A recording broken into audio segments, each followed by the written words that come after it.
And we're back for another edition of the Draper Dialogues. I am DJ Draper. We are on Facebook. We are on podcast. We are on YouTube. We are basically everywhere you could want to be on the internet. And we're bringing on someone who has been literally everywhere around the independent wrestling scene in the state of Minnesota and the upper Midwest for a decade and a half plus. Ryan Cruz, welcome to the Draper Dialogues.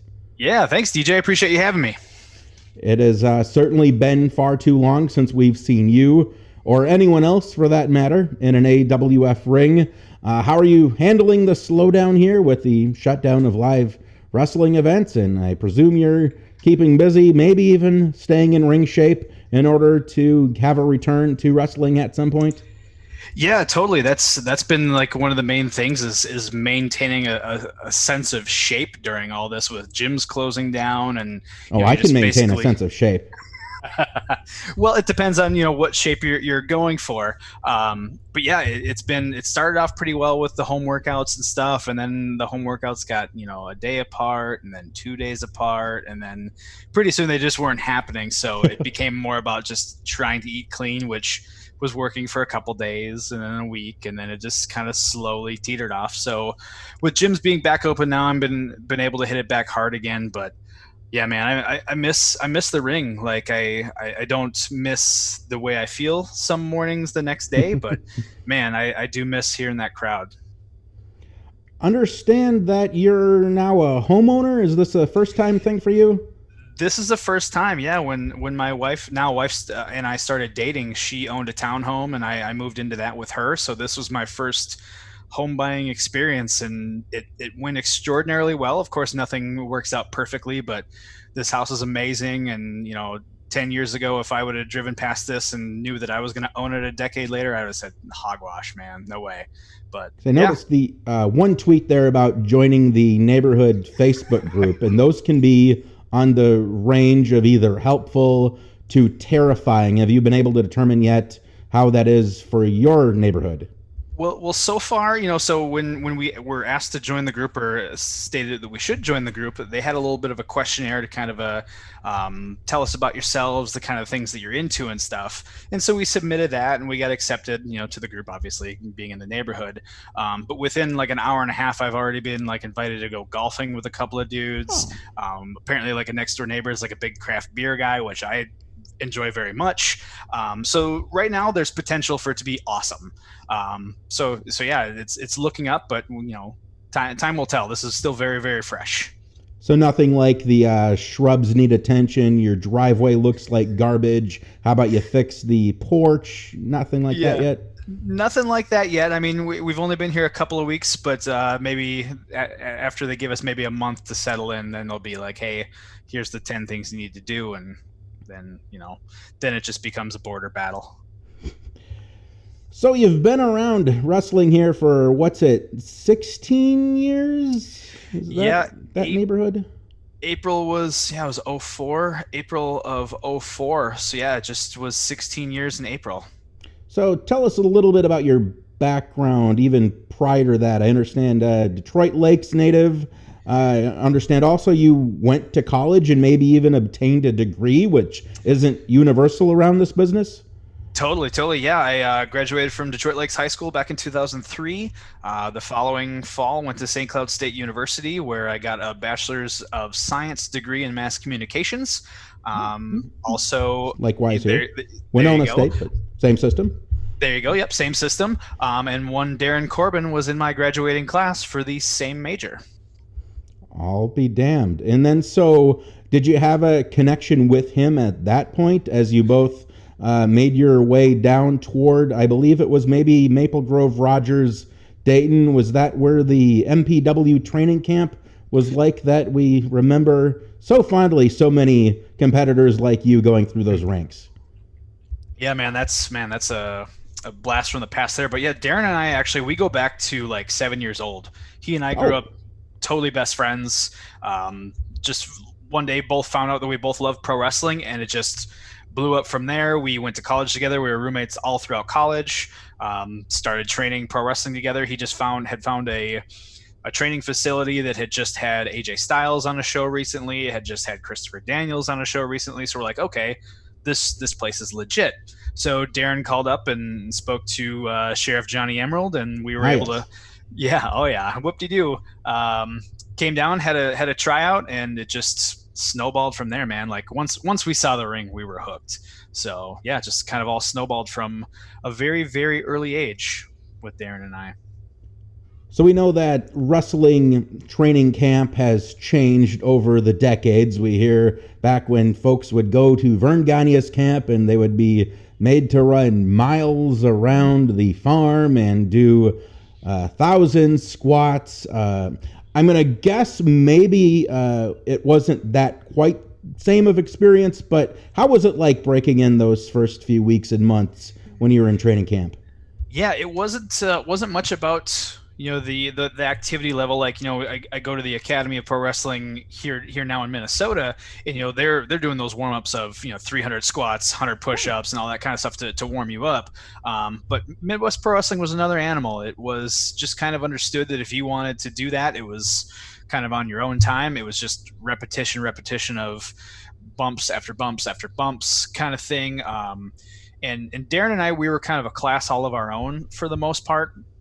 And we, after, training was on Sundays before the Sunday night shows, and we would just go, but it wouldn't be enough. Like that one day a week wasn't enough. So we started coming in on Tuesdays and Wednesdays, and pretty soon, like, we're running camps with Thorolf Marius, the Genuine Article Chris Jordan, and Eric Cannon running 3-on-2 matches against Darren and I, which is basically them just bumping us around for 45 minutes. So we get kind of different treatment than a lot of the trainees did at Midwest Pro Wrestling, and I think that's just partly because Eric Cannon was so instrumental in taking us under his wing and giving us a different training experience than MPW was overall offering at the time. So it was different for us and very, very fortunate for us. But I think if you were to ask Darren or I's experience with training with Midwest Pro Wrestling, it would be a lot different than everybody else's.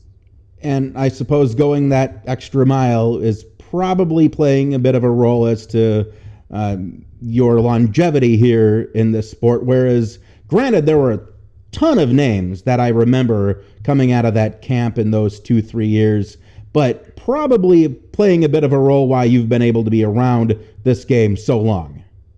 Yeah, totally. It was definitely a scenario of not what you know, but who you know.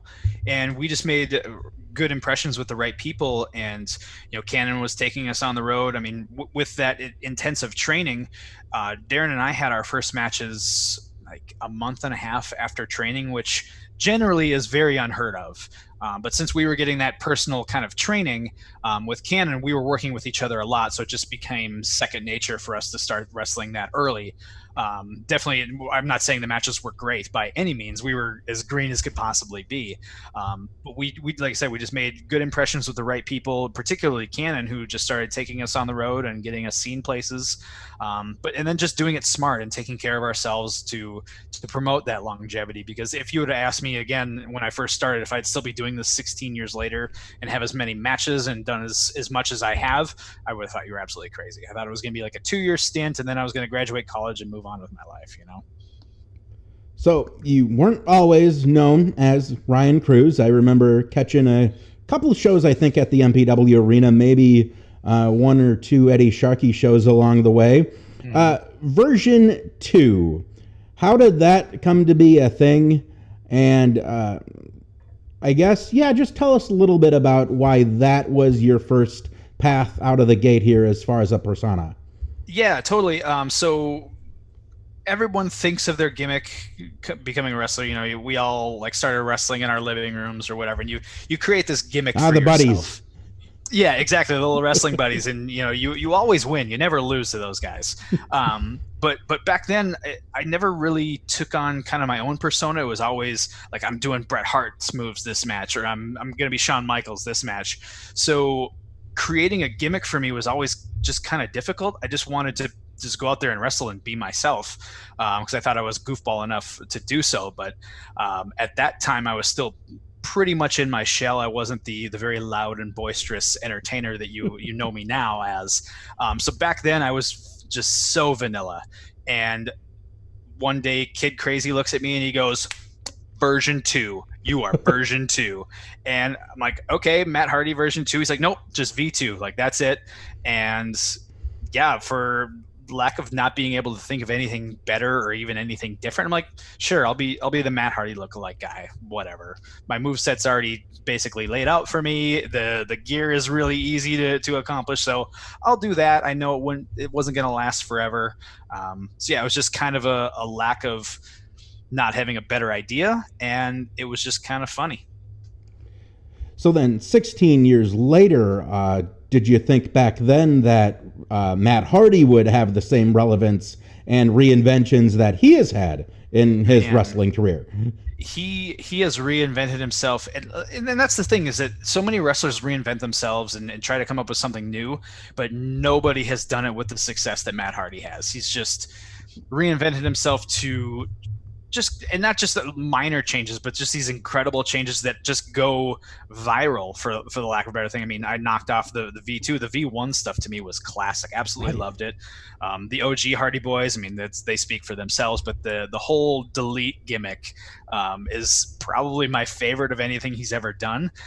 So yeah, it was nice to piggyback off of. I guess if I were still doing that shtick, it would have been really easy for me to just kind of go along with him.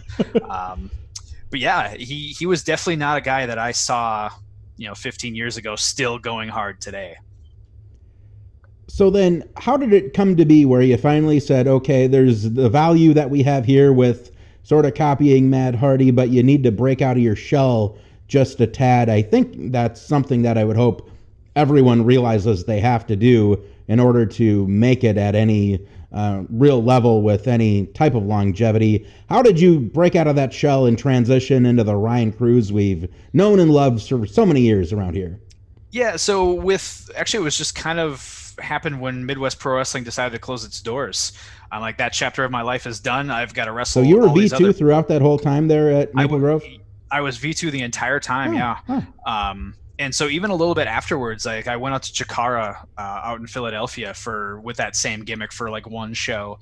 But with MPW closing down, it just seemed like the right time to try something new. I'm obviously kind of really only wrestling at MPW at that time. So anywhere I go beyond that, very few people are going to know who I am anyway. So doing a name switch right then and there just made sense. And then, so of course we can see the influence with Matt Hardy at the look and mannerisms and whatnot back then. Who are some of your other inspirations and influences? Not just those trainers that you had there or those who you trained with, but who have you really looked up to gain as you've developed in the sport of wrestling? Oh, wow. There's been so many guys that have been so helpful and just so kind with stuff. Guys like Chris Hero or Cassius Ono, when he was with NXT, was really great. Daniel Bryan was super nice talking about stuff. But Darren and I had a manager named Joey Eastman. He lives out on the East Coast now, but at the time was living, I think, in the Chicago area or something like that. He was just a fan when I first interacted with him in one of those old chat rooms back in the day. Yeah, he's totally still just a fan. But what he really laid out for me is just being yourself in the ring. Because when I came to IWA Mid-South, just outside of the Chicago area, it was a very like stiff working style. It was a place that guys like Low Key and Christopher Daniels and AJ Styles had all come in and really made like some great impressions on this crowd. So like I've got to go in and at least bring something to the table. But he just really taught me to relax out there, be yourself, find your shtick, whatever it was, because he's just out there and he's just free. So it was never like a set down and like, here's how you do this, this, and this. It was more of a watching perspective. So that was very instrumental in just developing character for myself. But then, yeah, guys like Chris Hero, and despite what's going on kind of in the background, Mike Quackenbush was a great trainer as well. But yeah, there's countless guys. Every locker room I've been in, someone has taught me something. So a lot of wrestlers will be pigeonholed into one style or strong style guy. There's lucha guys, brawler guys, etc. What I've noticed with you is that you've been able to do a lot of the aerial stuff, yet your character, and I don't even really want to say character, because just looking at the way you sell, looking at your facials, clearly you're able to overcome anything, what no matter what you're physically capable of in there. So if you had to just describe yourself as a wrestler to someone who's never seen you in the ring before, how would you do that? Oh, that's very kind of you to say all those nice words. I definitely appreciate that. I'm never going to be a Not guy looking that to get myself over. I'm just giving context here as to how no. I've seen you develop over the years. Right. Still very kind. But no, it's hard. And anytime I've been asked this question, it's very hard. I feel like I'm adaptable to whatever the situation calls. I kind of chameleonize to whoever I'm working with. Sure, I can fly. Sure, I can go more strong style, or I can do a ground-based attack. I don't think I necessarily like overwhelmingly excel in any of those arenas, but I just feel like I'm kind of a jack of all trades. You just throw me in with any scenario with anybody, and I'll get you at least a decent match out of it. So I think I would just say to a fan that I'm just there to entertain you. I'm a good wrestler, but I'm also a good entertainer, is what I would go with. And I think with the AWF, with the style of crowds that we get places in bars where beer is flowing, and then we have high school gyms where you're going to have those damn 6 and 7 year olds yelling and screaming. I've noticed the way that you're able to get those up even to a higher decibel level than they were before they've started to burn off that energy when they got in through the doors that night. Yeah, it's just fun to interact with the crowd, and it's good to feel out the crowd and just react to them. Like, so many wrestlers go out there and try to garner a reaction, when the best reaction that you're ever going to get out of a fan is reacting to how they're already acting. Like, I can't project onto how I want them to act. If they're drunk and loud, I can't get them to be docile and pay attention to the technical performance I'm about to put on. If they're going to yell and be loud, well, then I'm just going to meet them in the middle and match their energy. And I found that that's worked so far. It's a darn interesting philosophy, one that I think a lot of the wrestlers would be really well served by hearing, and if not completely copying, at least having that in the back of their minds. Switching back to the gentleman we referenced earlier, Darren Corbin, and I didn't realize that you two had went back that far. I knew that you two were obviously familiar with one another throughout the wrestling business, but you had went on to form that tag team, the North Star Express. Tell us about how that tandem came to be and some of your experiences working the tag team scene with Darren Corbin. Yeah, that was just kind of another perfect storm kind of scenario where we broke into the business together, had that history together. He started off with more of a heel character with another local pro wrestler, Aaron Corbin. They did the stepbrother gimmick. Right. I mean, obviously you get two redheads in a very small roster. You've got to pair them together somehow. But then that kind of switched around, and they did a babyface turn with Darren, and then we ended up working with Cody O'Neill and Aaron Corbin, the new generation, and had a big old feud with them. And then the Junk Squad got involved, and so it was kind of a big deal within Midwest Pro Wrestling. But then once MPW shut down, we obviously wanted to get out there and make names for ourselves. And the tag team division at the time just wasn't really that strong. And not that we knowingly wanted to capitalize on the tag team division at that time. It's just Darren and I, for the lack of kind of finding anything singles worthy to do, we just paired up and took our show on the road and labeled ourselves the North Star Express. And it just kind of looked like District 5 hockey becoming the Mighty Ducks eventually. Like, we finally got matching gear, and it just really rolled with the North Star. The Minnesota North Stars are a classic. Like, half the people still want that hockey team here. So we just capitalized on North Star Express and being Minnesota boys. And again, thanks so much to Eric Cannon for taking us under his wing and getting us to places. He always likes to say that I showed you guys the door, but you guys walked through it, kind of thing. And we just cut our teeth in a lot of really, really great places, from, Indiana, Illinois, Ohio. I mean, we really annihilated the East Coast for a bit. Did you ever receive any form of cease and desist communication from Norm Green's estate? I don't know if he was dead that whole time. I think he is now. Yeah, I think he is now. I'm not sure. Yeah, again, I'm not sure he was the whole time. Someone that we mourn around the state of Minnesota, surely. Totally. Yeah. But yeah, no, we did not receive any such letter, at least not that I am aware of. You mentioned making it out toward the East Coast and through the rest of the Midwest, because whatever that's defined, I know there are people who will say that even Louisville area is considered Midwest. I don't know if I would necessarily agree with that. Any stories to tell from those travels that the viewers and listeners may find interesting? Oh my goodness. That you can share on the air. There are so many good stories. At the time, like when we first started going out east, we had this very teacher-student relationship with Eric Cannon. It hadn't really fully developed into the friendship that would eventually blossom. So we still kind of revered him as this great teacher character, this amazing wrestler that we definitely looked up to, and we just couldn't understand how, with him being how good he was, how he was not like a bigger deal. So we held him in very high regard.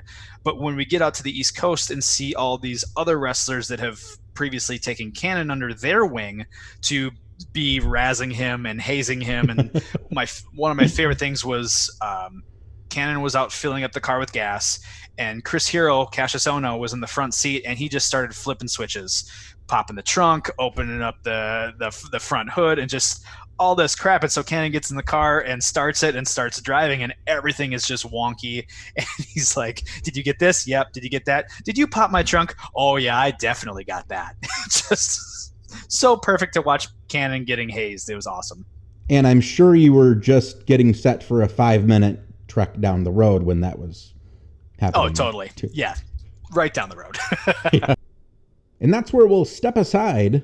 We're going to bring this to you in 2 parts yet again, as has been the case here when we get folks on who have been around the sport of professional wrestling quite a while and have so many interesting stories to share about their time around the sport.